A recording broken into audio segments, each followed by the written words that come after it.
clinging, strong attachment, like grasping. Come to the mic, say, yeah. How about? Like when images just come and you have a strong clinging. Clinging. Yeah, clinging. Like That is watched. Strong clinging. You're a Klingon. So that is watched. What makes it continue is if you don't doubt it, if you don't check it out, then you identify with the one clinging. It's just so hard to let go. But can you see, is it the what isness is suffering this thing? You have to keep coming back to base. Guruji, it is watch. It is watch. Yeah. But it is very intense. Like sometimes you are here, and everything is peaceful, and then thoughts just come, and then you get involved into the thoughts. Okay. Let me talk you through it again. The thoughts come up. They come up. Okay.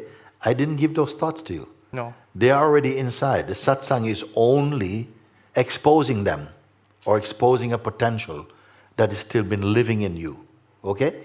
So then somehow it's the thing comes up, and then immediately identification goes. If identification does not go there, that just gets dissipated into, just gets oblivious you to it. It's gone. No, I'm with you. So then something goes, it comes, it feels very, very strong. And then identification is there. It's not letting go. Okay? The monkey's on the back. It's not letting go. Is this perceivable or not? Yes. So right there, you begin to look and say, but that is perceived. Then something goes, but I'm not getting off. Suppose you meet this type of thought, Sometimes you meet someone. Suppose you open the door and they walk into your room. Suppose someone knock at your door, you open the door and say hello and just walk straight in. Go to the kitchen, start to make breakfast, okay? And you say, hey, what's going on here? I don't even know you. Get out of my house. No.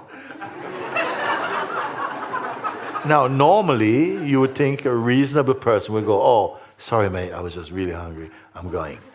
What if the person say, I'm not going, and put his foot up on your table, lie down, and says, listen, go and fix me a cup of tea. And you say, you've got to be crazy. You can't come into my house. I get out of my house. I'm not going. What do you mean you're not going? You heard. What do? What if a thought come and you say, get out? Get out. And he looks at you and go, I am not going anywhere. Okay, what will you do?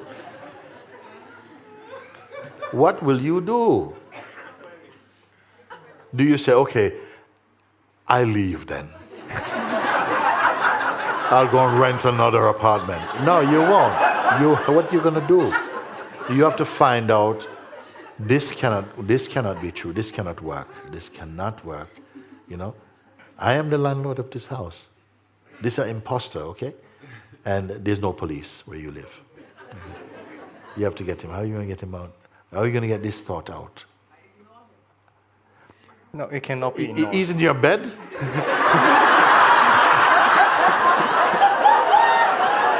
He's got the remote control. Okay, so let's take a look. I don't know where we're going with this. No, okay, let's take a look. Okay, so I'm only pushing it to see as far as it can go. There's a thought there and it won't shift. And something is feeling like, help, help. I've seen people like this. Many in that state, gripped by their own mind. Okay? So, where you go with this now? So, you say, yes, I look from the what is. Okay? But it's not moving. Because you're not the what is. You're just someone thinking, I'm the what is. Okay? And the thought knows you're not yet the what is.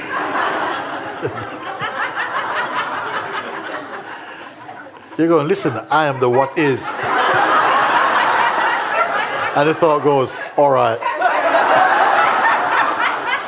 What you gonna do? What you going to do? So what I'm pointing out is this. Either you are in a place where you have identified, because what tends to happen in situations like this is that you are the strong force of identification is coming there in this play. And this identification is producing all this acidity. And there's something, and the one who's going, I don't know what to do, is also part of the play. And something is able to look at this acidness. And as you look, you don't identify. It feels like something is saying, what can I do? But this what can I do voice is also heard. And you keep looking, and just don't try and stop the feeling. Please listen, don't try and stop the feeling. It only it grows with resistance. So let it be there, but you just keep looking. Who is suffering this? And the voice will say, what are you talking about? This is me. I said, me who? Keep looking. It's a voice in the wilderness, strongly believed in. And that's where it's taking its juice, its nutrient, its nourishment is coming from your belief. Who is the believer in it? Also, this is your question. You are unrelenting in your looking. Don't give up. Because your mind is not going to give up. It's not going to say, look, you know what, I've troubled you enough. I'm just going to go to someone else. You have to stop. And what does it mean you stop? It means that you stop feeding this. You see it. You see that this is a person and this idea, and it's just an idea. You keep looking. You stay with him. Stay with him. Don't mind the feeling. He's throwing eggs at you. He's throwing everything at you. And you don't mind if you just stay. And just keep looking. Don't judge. Don't identify. Just keep looking and just keep looking. Who are you? Who is it who is suffering? And at one point, he's gone. The grip cannot sustain the grip.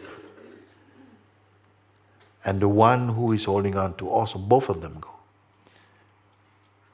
Then the tendency is to feel, thank you, Jesus, thank you. This one also you're not also.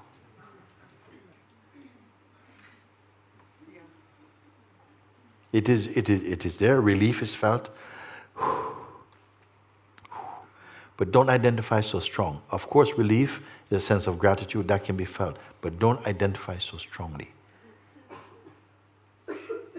The space behind and in which the relief also is experienced, be there. Is anybody still left on the swinging bridge with me? Thank you. Just a few, huh? Thank you. That is how you are going to face these mind attacks.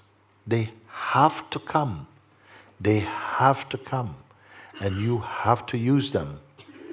Because if they don't manifest, you don't know they're there. You follow? It's only when you identify as a person, you're behaving like a victim. But when you identify as the what is, as the investigator, as the viewer, as the witness of them, you see, they can't sustain their power in the light of such looking. Because the victim is going to run, but the observer is going to stay. And the illusion or the delusion cannot survive, you see, against such kind of observation. It cannot do it. You're going to use it. You're going to thank God for them. Thank you for this test, because I needed this test to grow my spiritual muscle to overcome this type of thing. Don't just search for rescue. Please help me. Please stop this. Please stop this. If you're going to say, please stop this, and stop the one who is suffering this also then.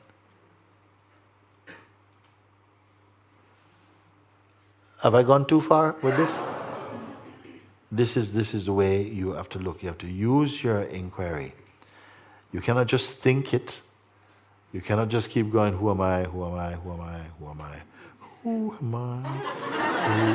Who am I? You know, some people are doing this also.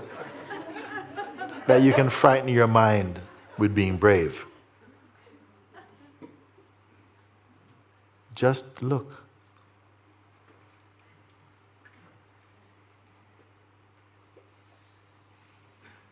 When it is subsided for now, this activity has fulfilled its purpose. It's done its job.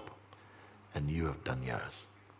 You've used it to look, to clarify, to verify what is your true position. Are you the one who is being beaten? We have been trained to identify with this person who is victimized and who is, so much injustice has been done against me, man, and building up some kind of case. And the ego, it loves evidence. April the 6th, 8:42. And before that it was, it loves this kind of stuff. Because by that it can live in the notion of being a person. And it wants to do that, this behavior, somehow. When you see from the clarity of the isness, all of this becomes laughable. It's not there, it's got no teeth. This serpent has no teeth, it has no venom. You can give him to the children to play with. But when you are identified with this stuff, he is like the original serpent. I wonder if you're hearing these things. Yes. Because every tool is being put in you to destroy these delusions, to wake up, not just even destroy them, you only have to wake up. When you wake up, they are no more. If you try and destroy them, you give them a sense of life and a sense of reality. Do you see this or not? Yes. So, then that's it. Guruji, but in my case, it's not more like an intruder, but it's like enticer, like it's seducing you. It's a very beautiful image or Same victim. The one is being seduced or the one who's being enticed. Same. What's the difference? One in pink, one in orange. What is it? It's the same identity is behind them. It's still the me factor. It's the me factor. Yeah. But this one, but in my case, I feel as though you have a case. You don't have any case. It is trying to 6 of one and half a dozen of the other one. Okay? There's not really any difference. Just one wear pink, one wear blue. But it's the same characteristics, the same identity that's being enticed. So you just go to the thoughts because like something images and then you just involve with it. Because like... No, that's what you've been doing. Yes, I'm... Yes, okay. But like, that's not what I'm telling you to do. No. This is being watched, like some thoughts come up about the future and then it's so enticing, you just like go with it. There's nothing wrong with that. If you know who you are and then you want to play with the idea, use your imagination, playful a bit, I think in the future I like to do this kind of stuff. You don't take it so seriously. You can have a bit of fun with it, why not? It's when you believe in it, you believe you are really this guy who has a future in the way that your mind is projecting. Then you're up the tree. But if you are simply just playing a little bit and I think I like to do this, and you enjoy imagination. Of course, it's one of the abilities of consciousness is to imagine, to create, to play. It wants to play, but we take in our, it's like you took the role too seriously. Yeah. You're playing King Henry VIII, and you're on stage, and and they say, he's the greatest King Henry VIII, and then you go home dressed as King Henry VIII, and saying to your wife, "Where's my dinner?" And he says, "Well, I didn't make any." Off with your head. I mean, you are still role-playing when it's time. It's finished. The game is finished. It's okay. It's a play, but you have taken it too seriously. And then you can say, "Wait, but guy, does he know it's a play?" So the one who's awake is saying, "Do you recognize that it's a play?" You go, "What play?" The next time you say that, off with your head as well. This is what is happening, in fact. Can I say something to that? Because it really relates to me also. I was also just having movies going on, how I speak to you, or something that's just running, and then something else that was not the isness, of course, was very bothered by that. And that made it stick, and then it kept coming, like just silly stuff. Also could be's. Don't get involved in any scenario particularly. Yeah, Let me explain this thing before, because yeah. Don't get involved in a... We're going to have one long satsang today, right until the evening. Don't get involved in any scenario, okay? Just keep staying in the place of the what is. You can look from there. It's a big window. You can look at the whole world from there, okay? But keep confirming your place. That, not confirm in some rigid mental way, but in the beauty of the discovery of the what is. Look, and then you can see your persona acting and all of his acting and stuff. But something does not take it in that deeply anymore. And to that extent, you will enjoy your freedom. Okay? Now, if I say, don't get involved in any scenario, you may say, what do you mean? Like, you mean if my house is on fire, I shouldn't put water to it? No, you will do whatever it is that's needed to be done in that moment. And such is life. It's like somebody coming to you and say, suppose you're attacked by 3 people, what would you do? Well, I'll do that with one of them, and then I'll do that with the other one, and I'll do that with this one. That's your fantasy, because when the time comes, maybe you run and leave your grandmother on the road. We don't know what you will do. So you don't have to plan anything that is, okay, I'm going to do anything about the future, and just forget it. Trust that you have been called by grace. As life presents itself to you, something will respond in the appropriate way. You don't only have to believe this, you can test it out. And you'll see, you can then come and say, Mooji, actually, that doesn't work like that. Because the time came and I fainted, actually. Or whatever it is. I said, well, that was what was meant to happen. You fainted. I mean, when you face, suppose you're attacked by 3 guys and you faint, they're not going to beat you up. They're going to say, oh my God, let's get out of here. So you don't know what's going to happen. I saw one video, actually, some guys were attacking one guy. They come to beat him up, okay? They were coming to beat the guy up, and you know what he did? He pulled his trousers down. And they took off, and they said, no. They don't want anybody to see them harassing someone with no trousers. I mean, that's not cool, So they took off. Now, where did that idea come from to take your pants down? From the what is, I tell you.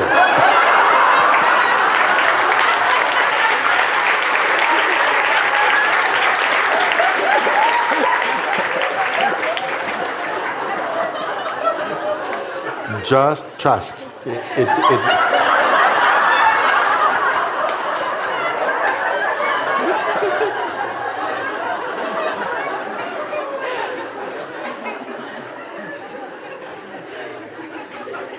The appropriate thing will happen in the right time. I mean, it doesn't work if a dog is attacking you. Take your pants off. But anyway, my point is simply this. That we don't trust in the life because mostly we've been conditioned to act prematurely and to force things and to imagine too much, and so you're out of sync with life as it really is. That's what happens. Too much personhood, too much projections. And so we lose our spontaneity and our intuitive functioning and perception. So all I'm saying is just to forget about all these techniques of living. Discover yourself as life, it is enough. We are good? Yes. Yes. Can we go to lunch? Yes. Thank you. Thank you so much.